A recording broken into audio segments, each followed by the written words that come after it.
Salut Kamel, salut Karine, vous allez bien? Bientôt les vacances? Salut Kumba, bah ouais ça va très bien. Enfin bon, 2 mois de vacances avec les enfants, c'est un peu la galère quand même. Ah ouais, je te comprends. Il y a carrément intérêt à s'organiser. Tu m'étonnes, la mère de mes enfants ne peut prendre ses vacances qu'au mois d'août. Et nous c'est pareil, parce que le père des enfants de Karine est obligé de les prendre en juillet.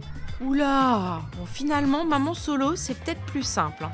Même si moi, je sais pas du tout ce que je vais faire des enfants en juillet. Ah bah là-dessus je pense que Karine peut t'aider Kumba. Hein Karine? Ah ben oui, moi j'ai eu une sacrée expérience de maman solo avant de rencontrer Kamel. Ah ben, si t'as des solutions pour les enfants cet été, je suis preneuse. À l'époque, je m'étais tournée vers mon assistante de service social du travail. Elle m'avait orientée vers le CSE de mon entreprise pour que je puisse bénéficier de chèques vacances. Ça m'a permis de payer une partie des centres de loisirs des enfants. Elle m'a même appris que certaines mutuelles et prévoyances avaient des aides spécifiques pour la garde d'enfants et les projets de vacances. Tu savais pas que ça existait ? Ben non, je savais pas du tout. En fait, ça tombe très bien parce que j'ai une assistante sociale dans mon entreprise. Même pour mon ado, elle a pu m'aider. Il traversait une période difficile, ça avait eu un impact sur ses résultats scolaires et ça m'inquiétait beaucoup. On avait du mal à se comprendre.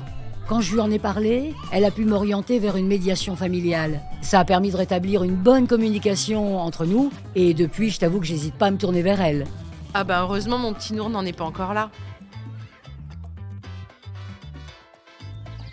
On se quitte plus, dis-moi. Alors tu as trouvé des solutions apparemment. Oui, des solutions pour cet été, mais bien au-delà. Pour la rentrée et pour toute l'année même. C'est plutôt top pour mon équilibre. T'avais raison, l'assistante sociale connaît pas mal de dispositifs. D'ailleurs, notre département propose des allocations financières pour permettre aux parents de faire garder les plus jeunes enfants à domicile. Nour est trop grand, mais peut-être que pour ton petit Yanis, tu pourras en bénéficier. L'assistante sociale m'en a parlé, faut que je reprenne rendez-vous. Et au niveau du travail, t'arrives à t'organiser ? Oui, et pour mon équilibre pro-perso, elle m'a même orientée vers un psychologue du travail qui m'aide à m'autoriser à faire autre chose que travailler et m'occuper des enfants. Bon, c'est pas facile, hein. Oui, je comprends. Heureusement que j'ai mamie et papy qui s'en occupent de temps en temps. Ça me permet de souffler. D'ailleurs, je pense que ce week-end, mamie sera ravie de voir ses petits-enfants. Bon allez, bonnes vacances quand même, hein. Bonnes vacances. Ouais, bonnes vacances.